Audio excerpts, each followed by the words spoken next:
This week, the Cleveland Browns travel to face the Washington Commanders here in Week 5, not Week 4.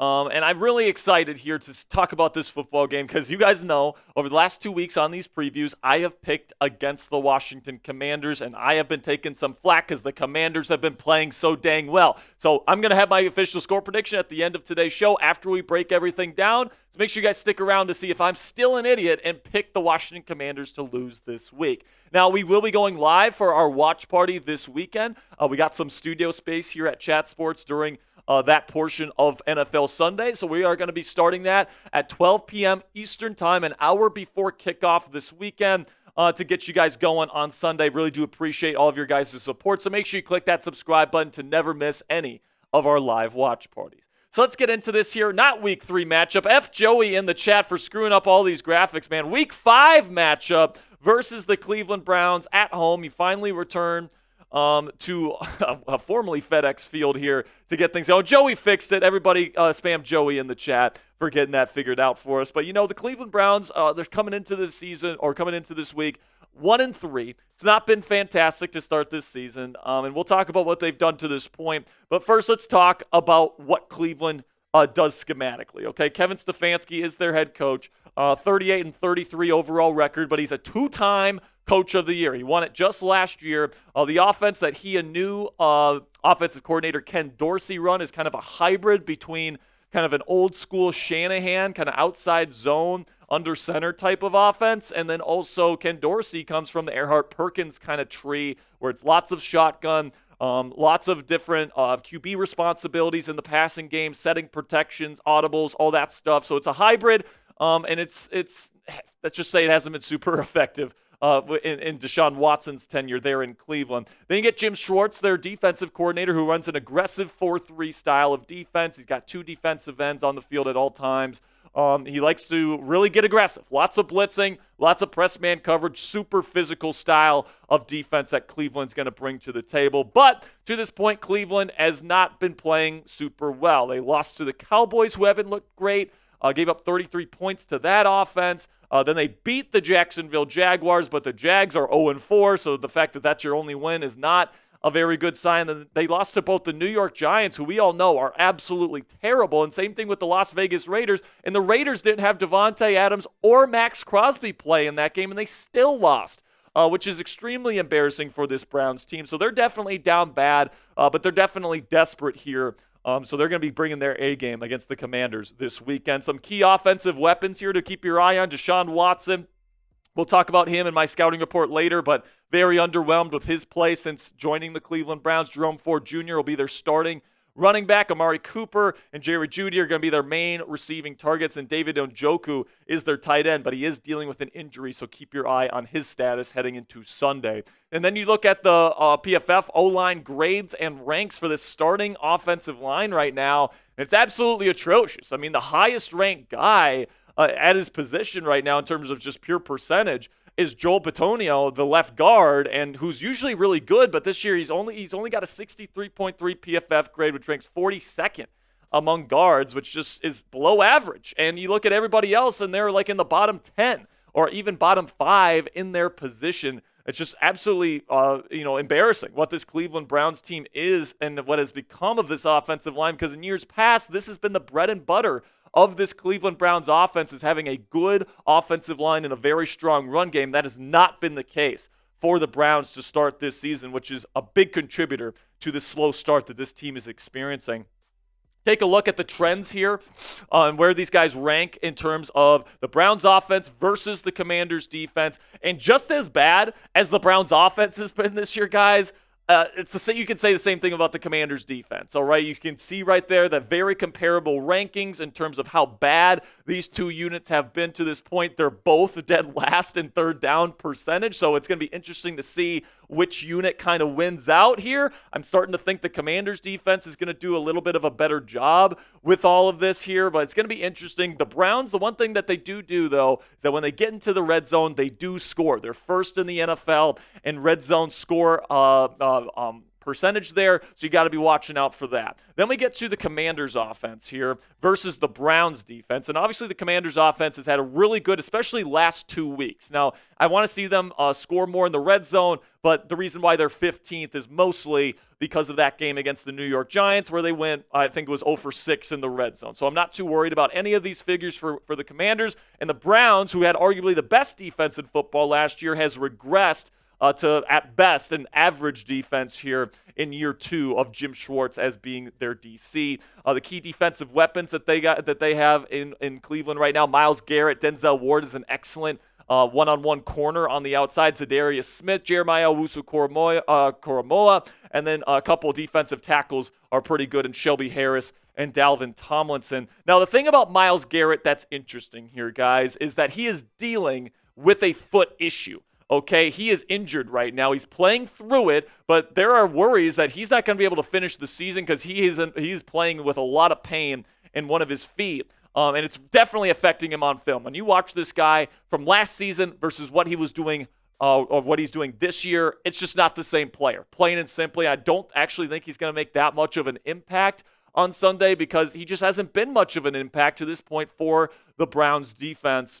And I think that, until he gets that foot fixed, I just don't think he's going to be able to put up the kinds of numbers that we're used to seeing from Myles Garrett. So what to expect from this team in general is that they're definitely struggling, but they're also desperate, all right? So if the Commanders take them lightly, this is going to be a team that's going to be, relatively well coached here, a 2-time coach of the year in Kevin Stefanski. They're going to be fighting to pretty much save their season this weekend on the road in Washington. So it's going to be interesting to see how they end up coming out here on Sunday afternoon. So still to come here on the Commanders Report, keys to victory versus the Cleveland Browns, my full scouting report on Deshaun Watson, and then we got my official Week 5 score prediction. Am I going to predict this team to lose yet again? Find out at the end of today's show. But before we get into the rest of this week's preview, let's have a word from our sponsor here at Game Time, which is the fastest and easiest way to buy tickets for the sports, music, comedy, and theater in your area. And folks, we all know that experiencing a sporting event, especially a football game, live is unlike anything you can get from anything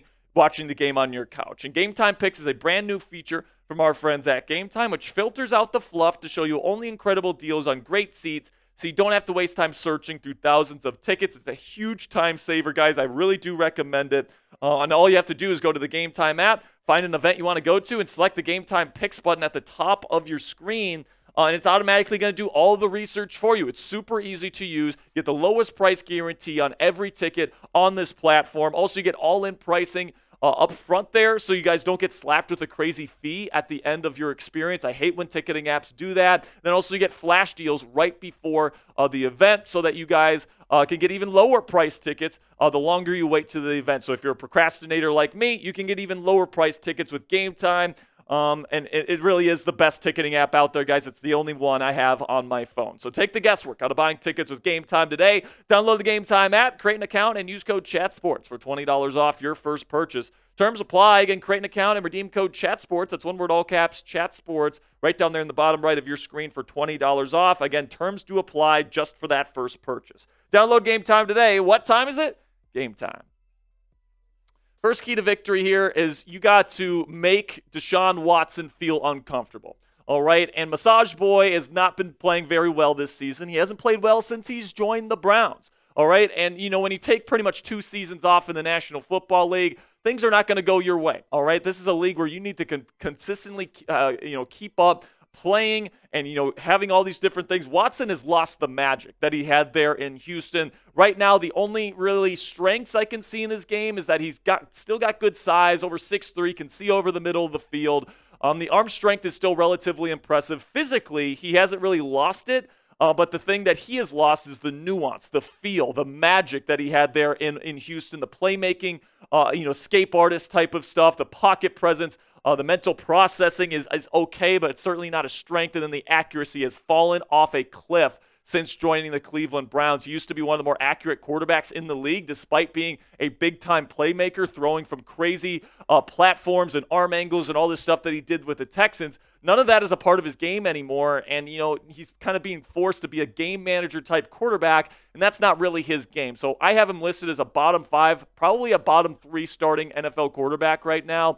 So if the Commanders' defense is worth their salt at all, they're going to get after him today or on the game here in Week 5 because we talked about their offensive line. It's bad. They're not protecting him. And, if you can get Dorrance Armstrong going again after a really good game against the Cardinals last week, if you can get your dynamic duo at defensive tackle and Jonathan Allen and Daron Payne going, if you can blitz Frankie Louvu and Bobby Wagner like you did last week to great success, I think that you can absolutely have a similar type of week where you put up 4 sacks against the Arizona Cardinals in Week 4. And you definitely need this pass rush to be a factor because if you allow Deshaun Watson some time here, I'm not sure if the Commanders' secondary is able to keep up with receivers like Amari Cooper and Jerry Jeudy, both of which are pretty darn good route runners. So I think the key to defensive success for the Commanders this week is to get after Deshaun Watson. But good news for them because they have an O-line that's terrible and then a quarterback that has completely lost his magic. I definitely think it's possible the Commanders' defense has yet another good week this week.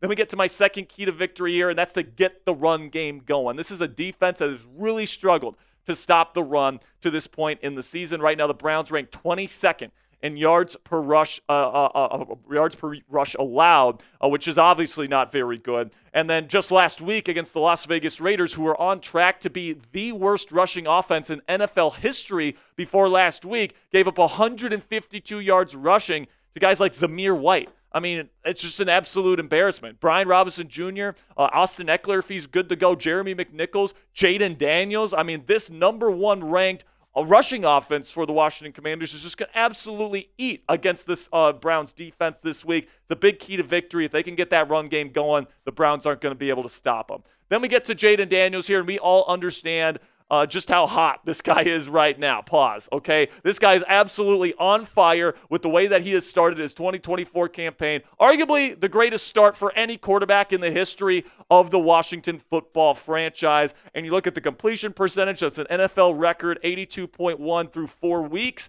He's got over 1,100 total yards. That's both passing and rushing. He's got 4 rushing touchdowns, 3 passing touchdowns, and just 1 interception. So if he can keep this trajectory here, I think that obviously the run game's going to get going. And if he can beat Denzel Ward a couple of times here and really do a great job throwing those balls in the intermediate part of the field like he did last week against Arizona, and he continues to show his confidence and comfortability in Cliff Kingsbury's offense here, I think this is going to be probably a blowout for the Washington Commanders if Jaden Daniels stays hot. Then the final thing here is to share the sugar.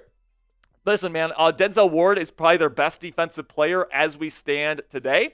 And Terry McLaurin is going to be the guy that he's probably on for most, if not all, of this one. Okay, so Terry's going to be taken away at times in this football game. So I think Jaden is going to be, he's going to need to rely on other guys at times. Noah Brown, Luke McCaffrey, De'Ami Brown, Olamide Zaccheaus, Zach Ertz, get the ball to his running backs and his checkdowns like he has done such a great job of to start his NFL career, right? So I think that this is something that I think Jaden is absolutely capable of doing. He's been doing it all season where he hasn't been reliant on Terry McLaurin and his number 1 a wide receiver skill set. So even if Denzel Ward takes him away, I don't have a ton of confidence that this Cleveland pass defense can cover up the rest of the weapons in this Washington Commanders offense. So I'm not worried about this one whatsoever. So listen, man, you guys have heard my thoughts on the keys to victory and the Browns and how they're struggling. I'm not going to make the same mistake that I have made the last 2 weeks picking against the Washington Commanders.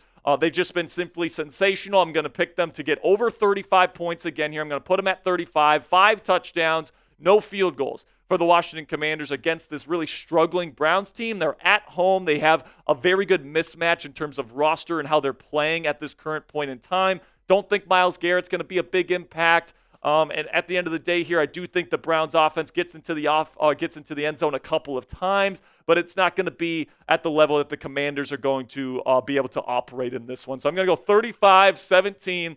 Commanders win. Now it's your turn. Let me know down there in the comment section. Predict the score of Commanders versus Browns for me here in Week 5 down there in the comment section. I got 35-17. Let me know your score predictions down there in the comment section.